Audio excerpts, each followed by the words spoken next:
At the 2013 Conservative Party conference in Manchester, the Salvation Army held a fringe meeting to explore the impact that the new system of universal credit will have on people who are vulnerable and marginalised. The invited speaker was the Minister for Welfare Reform, Lord Freud. Well, we need support from various groups, whether they're local authorities, whether they're housing associations, whether they're the third sector, whether they're the prime providers for the work programme, and clearly the Salvation Army has got its expertise in a lot of those areas. After a few publicity shots, the meeting got underway. We want people to be able to budget, we want people to use bank accounts, we want people to be IT competent enough to handle universal credit online. But some cannot and will never be able to do that. And clearly, in those circumstances, we will need to find what we call alternative payment arrangements. Speaking next was the Head of Homelessness Services for the Salvation Army, Mitch Mina.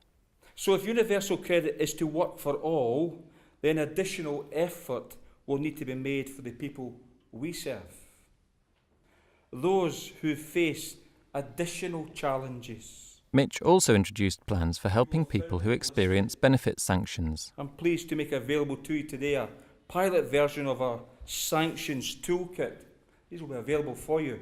This sanctions toolkit will be used particularly in our community centres to help turn the crisis into a process for the people who come to us as a result of being sanctioned. Thank you very much.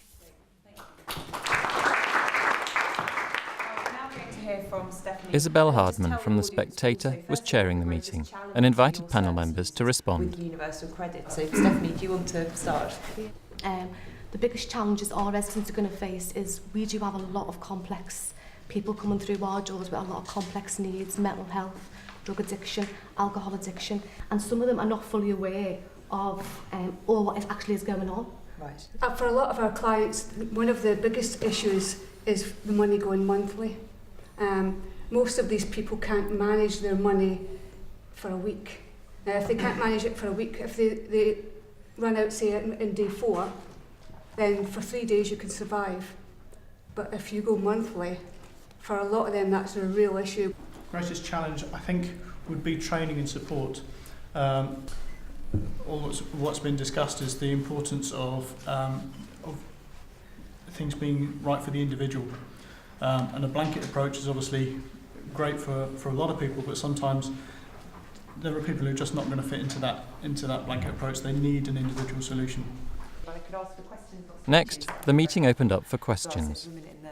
I just wanted to ask what conversations you and the government have had with creditors and the creditor community about the way that they're then going to have to deal with lots of people adjusting very quickly. How are you going to actually make sure that local neighbourhoods and local districts can actually access services easily? Because I have to say to you, our previous deals with DWP have basically been, oh, you've got to come to Epsom, which is fine until you realise it's a £5 on the train. And if you're going every day, frankly, you'll bankrupt our clients within about a week.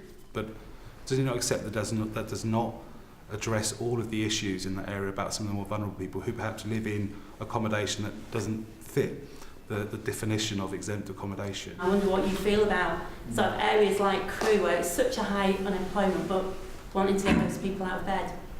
Lord Freud.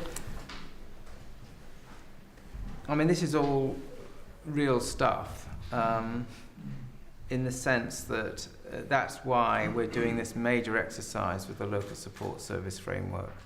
And we're not moving from a position where we've got a wonderful system on the ground today. I just want everyone... we have got a very chaotic system on the ground. One of the big problems we've got is that, people do not claim the amount of benefit they're entitled to because it's too complicated for them.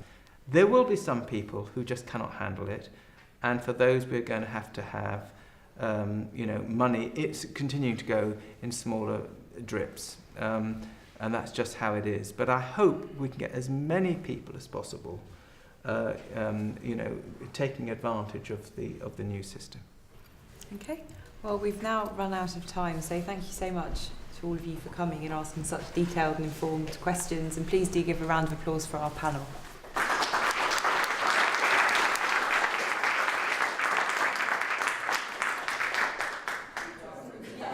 Monthly payment is going to be a real issue for a lot of the people that we work with.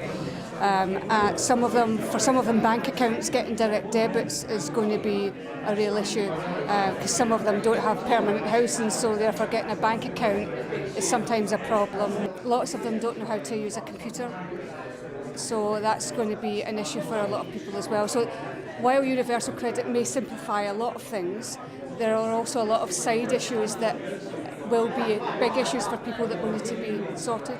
I think what struck me is how high the expectations are for people. So while he recognised that, some people didn't fit the generality with which sort of universal credit's been designed, I think there's a long way to go to sort of really realising that in practice and putting in enough support for people. I think we were able to set out our stall. We highlighted a number of issues for him.